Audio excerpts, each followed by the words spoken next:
وجدانية باسم الجيش اللبناني، ما دفعه إلى مغادرة المجلس النيابي قبل إقرار القانون. وزير للدفاع عم يمنع من انه يعطي رأي قيادة الجيش اللبناني ورأي وزارته. في شي سابقة هيدي صارت عنا بلبنان او بحيالله دولة بالعالم؟ وعلى الرغم من تصويت الغالبية لصالح القانون، فإن ما حصل داخل الجلسات التشريعية بعد أشهر من الأخذ والرد والتجاذبات بين مختلف الكتل النيابية، كل وفق حساباته ومقارباته السياسية للملف. القانون حظي السلام عليكم سيداتي آنساتي سادتي. بسم الله الرحمن الرحيم. الحمد لله رب العالمين الرحمن الرحيم. الحمد لله على نعمة تحرير سوريا من الفلول القرداحيين، من الزعماء اللبنانيين، من هال الزعماء السياسيين اللبنانيين. الحمد لله على نعمة تحرير سوريا من هالقرطة هيدي اللي شفتوه. الحمد لله رب العالمين. الحمد لله على أنه الهواء بسوريا صار هواء طبيعي، ما بقى فيه إيرانيين ولا أتباع لإيران. بطل الهواء مسم، بطل الهواء هيك تقيل وسخ، بطل الهواء، صار الهواء منعش من لما راحوا أو من لما انقلعوا يعني. المهم يا شباب، أول شيء الحمد لله على نعمة الثورة السورية. النعمة هي نعمة، الثورة السورية نعمة، حتى نعمة لنا بلبنان. شوفوا شو عم بيصير. قانون العفو العام هذا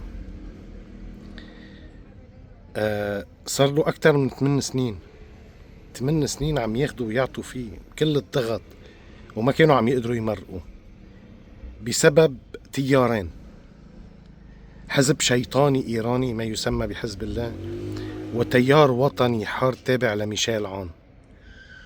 بسبب هالاثنين انظلم الآلاف ومات الآلاف، الميات بالسجون، ظلم، وانظلم الآلاف بدون محاكمات بالسجن بسبب هالاثنين: تيار ميشيل عون وجبران باسيل، وحزب الشيطان الإيراني ما يسمى بحزب الله. ما كانوا يقبلوا يمرقوا هذا القانون. آلاف انظلموا وآلاف اتبهدلوا، وعيال عندهم أطفال وعيال. ظلم بس لأنه وقف مع الثورة السورية. هلأ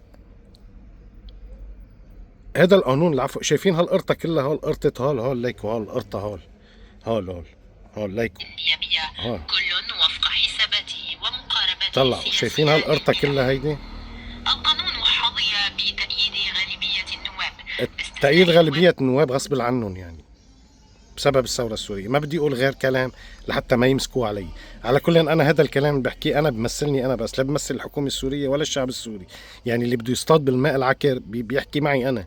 الحكومة السورية والرئيس السوري والشعب السوري ما لهم علاقة.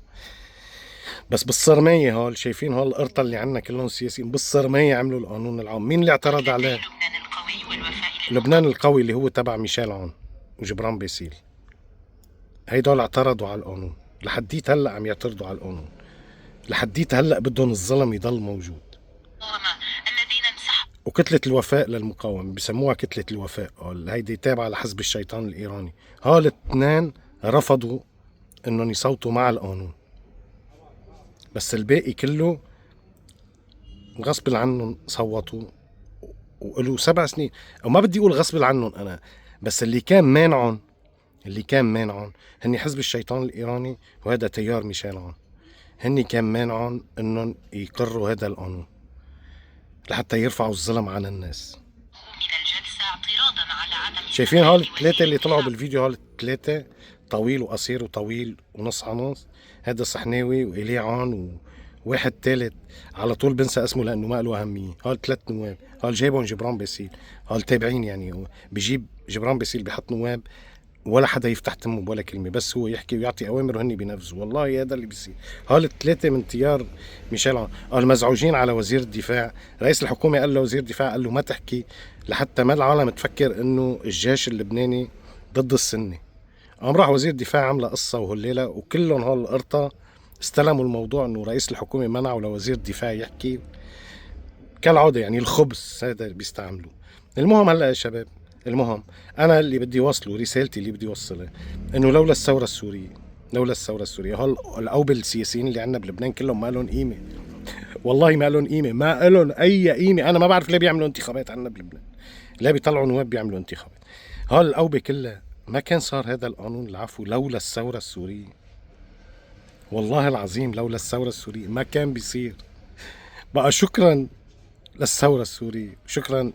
وانا من عندي هيدي ما الحكومة السورية ما لها عليها، انا عم بتشكر الحكومة السورية. الحكومة السورية ما لها عليها، بس انا عم بتشكر الحكومة السورية والشعب السوري. بقى لولاهن ما كان صار كل هذا. انا هيدي بس النقطة اللي كنت بدي وجهها، وبدي كنت وجه انه لحتى العالم تفهم انه نحن بلبنان ما عنا سياسيين، والله عنا كراكوزات هيك بيطلعوا بس ما لهم قيمة. يعني هلا عملوا العفو العام اللي له 8 سنين، حزب الشيطان الايراني وتيار ميشيل عون ما عم يسمحوا لهم يقروه. شكرا شباب.